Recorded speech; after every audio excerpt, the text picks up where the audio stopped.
Okay, so it's now 10 o'clock, and I just want to welcome each of you to the first live question and answer session for you to be able to have your questions answered by me. And if necessary, show some demonstrations of how to do some things, because the key to this is really to help you understand the nuances. Now, when I'm working with most of my clients in my office, they'll when they come back in, I'll have them to do the stretches for me that I taught them the last time.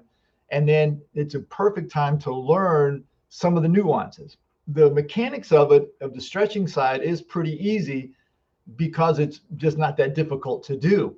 However, the rate of breathing, the way that you breathe, the feeling of what it feels like for muscles to release. And we're going to go through some questions here early while we're waiting on more people to get on the stream.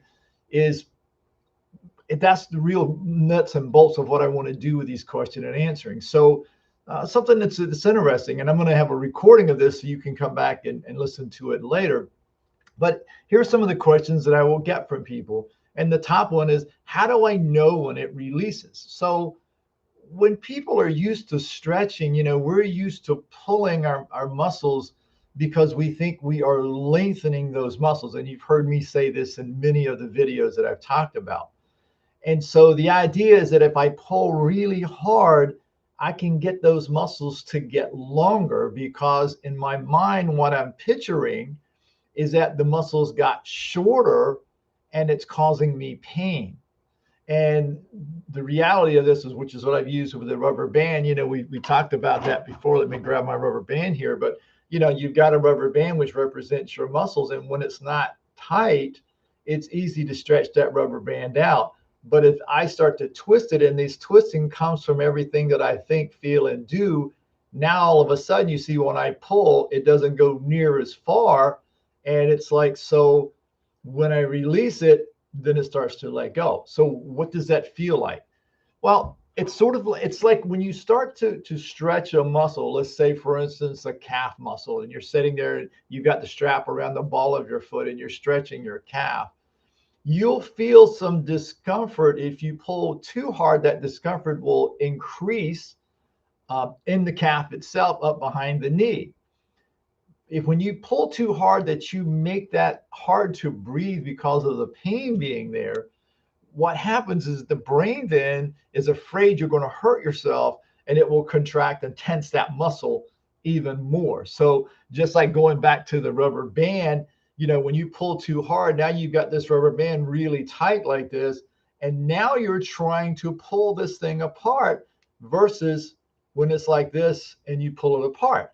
So what you're looking to feel is that as that muscle is tight like this here, okay, what you want to feel is, you want to feel that muscle just starting to relax. And as it relaxes, it starts to unwind.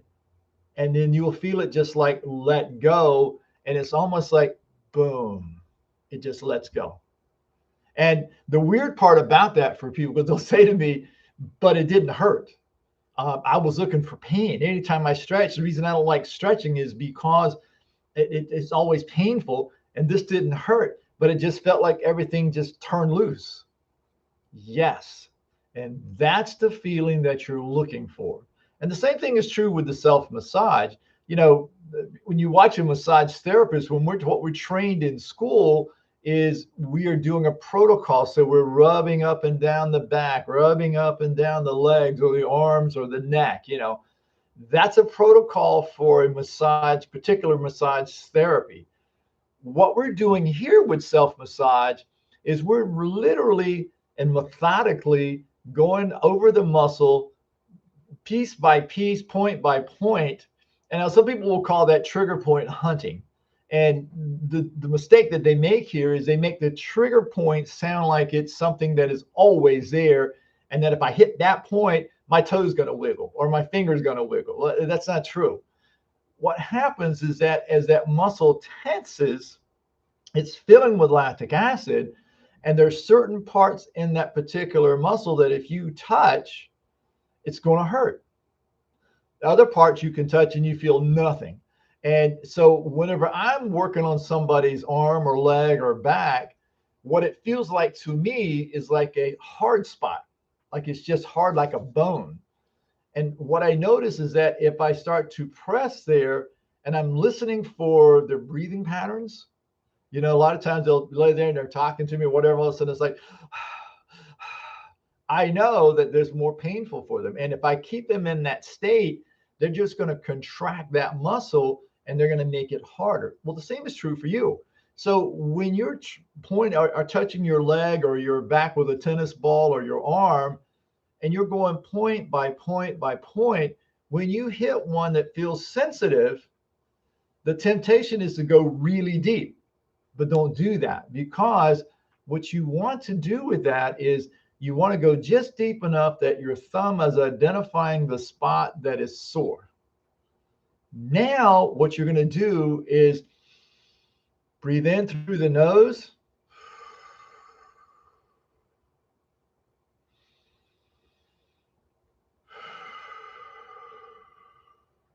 And what's happening there is that breathing is causing the brain to relax. And when the brain relaxes underneath your thumb, you will feel the muscle relax. So keep in mind that the muscles react to whatever's going on in your brain. If I push too hard and you're like, the muscle's going to contract because the brain is in fear of danger. But if I press just enough that I can feel it, I'm relaxing the brain and I'm also relaxing the muscle at the same time. Same is true when you stretch. When you're stretching your body part, in other words, let's say you're doing a hamstring stretch, for instance, and you're laying on your back, you're walking up the strap, you're pulling the strap, the leg is coming up like this here. When you first start to feel tension in the hamstring, there's 3 of them there, but in that hamstring, when you first start to feel that tension, stop, breathe out. Just because you feel tension doesn't mean I need to pull harder to pull it all the way through. Because again, if I start to feel that tension and I'm like, well, I need to pull harder so I can pull it all the way through. When you do that, the body then goes to brain contracts. Now you go from stretching my hamstring to growing my biceps, because all you're doing is using your leg as resistance. So when you first come up with that leg and you start to first feel that tension there, that now is where you're going to breathe out slowly, let the brain relax, let the muscle relax.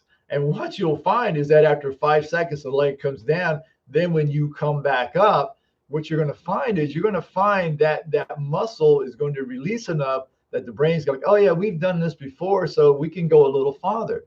And be patient with it. And it's like, as you do this coming back and you do it on a daily basis, what happens is now the brain recognizes that as something that's easy to do and that I'm not going to get hurt from it. So it's like for any of you who can do a full split, for instance, people who can go and do a full split, they'll do it. There's no fear that they're going to tear something in their hips or thighs when they go into a full split. Somebody who can't go into a full split, all the images of every muscle in your hips and thighs just ripping off the bone come straight to mind. And when you do that, your brain will stop you from doing that. The same is true in stretching. So when you're stretching, and again, go back to the hamstring, when you first feel that tension, and the same thing is true with the calf, when you first feel that tension coming back, stop, breathe out, hold it for 5 seconds, let the brain relax so the muscle can relax, and then release it and come back. And that's the biggest key, but that's also the hardest thing for people to understand, because we've been taught not to think about stretching. It's part of fitness. And here's what's funny about that. Even when you get into the strength training side of the muscles, understanding that I'm doing a bicep curl, I need to feel it in my bicep. And if I turn my hand one way, I feel it a different feeling than if I have my hand straight up this way. It's all part of the bicep. But by rotating my hand, I get in from one head to the other. So bicep means 2, right? So that means there's 2 heads to the bicep. So by rotating this and doing what they call a hammer curl, I'm working up here. Now, from the brain standpoint, feeling that muscle work here is important. Coming back down, you want to be very conscious and aware, because the coming down is where you're building your strength as you bring that back down, because you're focused on the bicep and you're focused on that one head. Whereas if I rotate here, I'm more over here. You see, tricep, three. You have three heads on a tricep, which is on the back side of the arm. Same thing, understanding that coming this way gets into one head, coming this way gets into another head. And it's like by rotating my arm in different positions, I'm getting, but you have to be aware from the mind. So back to the stretching, instead of building tension like you do in strength training, stretching is more about releasing tension when you do that. The other thing is, how often should I do this? Really, should I really have to do this every single day? And the thing to think about with that is that, yes, it's a daily thing, because remember, everything you think, feel, and do will tense your muscles. You're working on a project, you're working on a job on your computer, and how many times have you caught yourself slowly moving in closer and closer and closer to the screen? You see, that's building tension in your body, and you're not even aware of it, because as you're working and you're working and you're working, you get closer and closer. And after a while, you notice that you're really close to the screen. And it's like, why did I do that?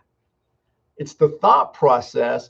And so you're tensing the abdominal muscles, you're tensing the hip flexors on the front of your hips. That's causing your body to move forward. And as it does that, now what happens is you create a tension in there that's just can be devastating to your low back and to your mid back. Because again, you're tightening the outside of the chest, you're tightening the abs, oh, you're tightening the front of the neck as well, and the front of your hips. So the whole torso of your body is now leaning forward. So you're going to get neck pain, you're going to get pain between the shoulder blades, you're going to get pain in the lower back. And so by doing the stretches every day, morning and night, you stop that. So the morning then, because some people say, well, why the morning? Because I've slept all night, I've been relaxed and resting all night. Maybe not. If you're a person who doesn't sleep well, you're certainly not relaxing. If you dream a lot, you're probably not relaxing either. I mean, think of, you ever seen a dog that's dreaming and they're laying on their side, running on their side while they're dreaming? Well, they're using their muscles, even though they're not conscious of what they're doing, because they perceive themselves as running, chasing a rabbit or whatever they're chasing. Well, we do the same thing as humans, even though it's in our mind and it's a perception in our mind.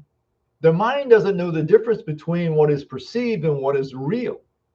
And so in your dreams, it feels very real. Well, if something is scary or it's a frustrating type dream or whatever, that tension builds in your muscles while you're laying in bed sleeping. So to get up in the morning, what you're doing is you're freeing those muscles back up, taking that tension back out. And then that allows you to move better right from the beginning of your day. And then, of course, at the end of the day, you've gone through all kinds of projects you're probably thinking about. Maybe you've had a frustrating day, didn't seem as productive as it should be, or you're worried about a loved one, or you're worried about a bill, or you're worried about not getting to your deadlines on time. And then, of course, just the moving around. You're carrying things from here to there. You're walking to a lunch, or whatever the case may be. And you're tightening your muscles all the time. And again, that's everything you think, frustrations, ideas, and so forth. You feel emotions. Did you get upset? Did you get frustrated? Did you feel down? Did you feel like a loser because something didn't work out? And then whatever you do, getting up and down out of your chair, walking up and down steps, carrying a box of something from one place to the other. All of those things create the tension in the muscle. And so that stretching every day then becomes more like eating than it does like fitness. We eat 2 and 3 times a day, and we don't complain about it because we get hungry if we don't. And we know that if we don't do that for a long period of time, we could get sick from it.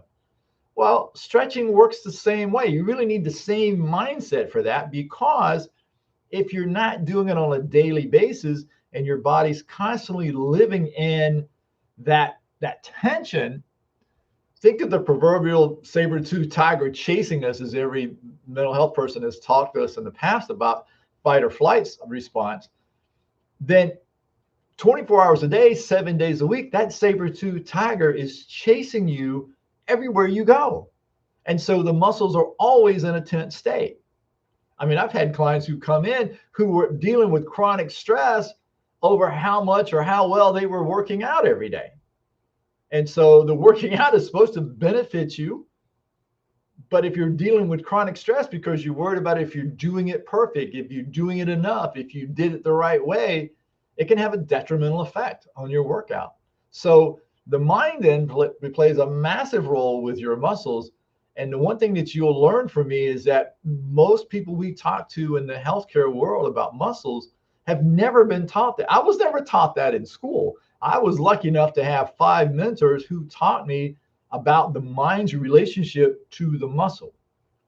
And it sounds easy, just like the tennis ball massage. It sounds easy, but the one thing I've learned over the years is the tennis ball massage is the most difficult part of what I teach, because again, you have to learn how to relax the mind. It doesn't mean you can be on a phone call with somebody. It doesn't mean you can be listening to really hard rock and roll kind of music that really gets you revved up. This is not a fitness thing as far as working out for strength training. It's more of a mindfulness thing. And by using the mindfulness and quieting the mind, 2 things happen. Number one, you get the body to relax. You take the tension out of the muscles like we just discussed. And number 2, you allow the mind to relax and refocus in your day. Now, I do talk about doing it morning and night. As you learn how to do these, where you don't have to see a video to remind you how to do it, you can also do some of these throughout the day. You don't have to do them all. That's the thing, is you don't have to stretch every muscle in your body every time you get up and every night before you go to bed throughout your day. But if you're working on a computer, for instance, all day long, keep in mind that the front of the neck is going to get tight, the outside of the shoulders are going to get tight, and the front of the hips are going to get tight. And that could show up as either low back stiffness when you stand, or discomfort between the shoulder blades, or man, your neck just feels tight and you just want somebody to massage your neck and stretch it back out. That's the key to something like that. If you're a logistics person, let's say you work for UPS or FedEx or the Postal Service, and you're picking up things up and down and moving around, even though you're lifting them correctly, and I've had several people from the logistics companies come in and go, but I wear a back brace every day. The back is not the problem. Even if you lift correctly, the way you're taught to do that correctly, and you do it correctly, the quads or the front of your thighs are going to get tight because that's what you're lifting with, and your hips you're lifting with. That's going to cause low back pain sometimes at the end of your day. I don't care how many back braces. You could have a solid plastic back brace with metal bars in it. It's not your back, because you're not bending your back. You're lifting correctly, right? So what happens is the front of the thighs get tight from that lifting, tilts the pelvis forward, increases the curve in the lower part of your back, leaves you with low back pain. So what I'm saying is be aware of the movements that you do in your job, in your day-to-day life. You know, working out, if you're a bicyclist, your quads, the front of your thighs are going to get tight. If you're a runner, your calves and feet are going to get tight. You know, if you're lifting, whatever you're lifting, if you're working upper body that day, focus on the upper body for stretching, lower body for stretching. If you're a swimmer, focus on the hips. So you see that each little thing, whether it's a job or it's a sport or whatever you're doing in your life, learn the stretches to focus to allow you to be able to do that better. And that's going to slow down your chronic pain. And that's the biggest thing that, you know, really want to get started off with today is understanding the mind part of it. And so if you missed this particular Q&A, then please, by all means, I'm going to keep sending stuff out. I'll send the links out to it. I'll do better. This is my first one, so I'm learning how to do this. So be patient with me with this. But I will make sure I get the link out early next week for next week's Q&A. Bring your friends. Send the link to your friends. That's fine too. And again, bring your questions. And if you can't quite get something, I'll even do demonstrations. You can see the massage table behind me, and I'll do demonstrations for people to see how to properly do it and really understand what I'm talking about. Because again, while it sounds easy, it's not as easy as it sounds because it's something that we've really never been taught to do. And I'm on a mission here. I want to teach people how to do this. The beauty is that you then can take this information at home, and no matter where you are, one of the things I get from people, they go, well, I didn't stretch last week because I had friends and family to come over, and I had to go out of town. Or the nice thing about this is you can take your yoga strap and your tennis ball with you wherever you go in the world. I took mine to Costa Rica in May. I took it to North Carolina in June. You can stretch anywhere, anytime. All you need is a bed, a flat surface, or a flat wall, and you can do most of this stuff no matter where you are. So don't let that be an excuse. Once you understand how to do it, you're going to feel so much better. It's going to be hard to stop you from doing it. And that's really my mission, is to help people get out of this chronic pain. So I thank you all for watching this, and I look forward to seeing you next week. And for now, see ya.